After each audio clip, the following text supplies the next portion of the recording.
Eu gostaria de estar cumprimentando todos os vereadores do caso. Gostaria de estar cumprimentando o secretário de Educação, na qual eu faço parte também, da Secretaria de Educação, com muita honra. Agradecer a presença da nossa teoria, que é muito importante, de grandes projetos relevantes para a educação do município de Novo Campo. Sou, como é do seu saber, que essa vereadora é uma vereadora que já vem de longo tempo de carreira na função do magistério. Hoje ela ocupa uma carreira como Vossa Excelência também está como orientadora da Escola Municipal de São Gabriel. Vem também, assim, pedir a Vossa Senhoria que todo esforço para que dias futuros nós podemos ter um aumento melhorzinho, né? Para que você sabe que a importância que tem professor, que é muito desgastante, não é fácil. Ser professor, sabe quem tem sala de aula, sabe? Secretário, a dificuldade que é muito difícil. Trabalhar numa escola, então, principalmente numa escola tão grande igual a qual a gente pertence, é muito trabalhosa e é muito difícil. Então, a gente pede uma atenção especial à nossa educação.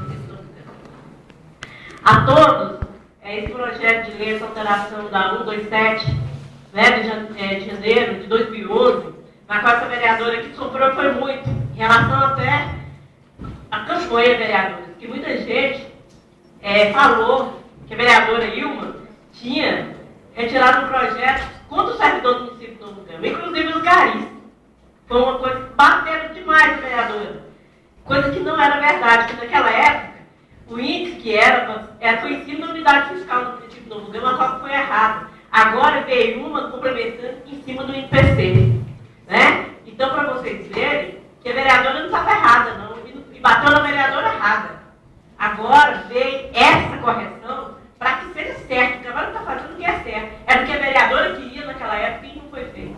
Então, para que vocês venham assistir a sessão, como vieram assistir naquela época, e ver, e saber o que falar. Porque às vezes a gente fala muita coisa aqui e as pessoas levam para o outro lado. Agora sim, tem uma lei do executivo que vai vir corrigindo esse aumento de vocês.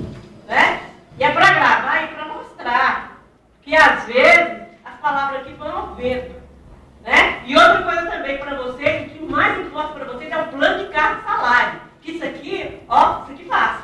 O aumento passa. Mas o plano de cargo e salário de vocês, que é o mais importante, e tem que estar lutando para isso. Isso é um projeto que tem que ser executivo, que o legislativo não pode aragar. A qual a vereadora já fez um requerimento pedindo o prefeito também, para que venha atender os garis, veredeira, servente, auxiliar de secretaria, tá? Então é isso que nós temos que estar lutando, viu, gente? Cumprimentar também meu amigo nosso, né, o diretor da Escola de Ciências Bilíngues, uma escola invejável do norte. Eu tenho um maior orgulho, secretário,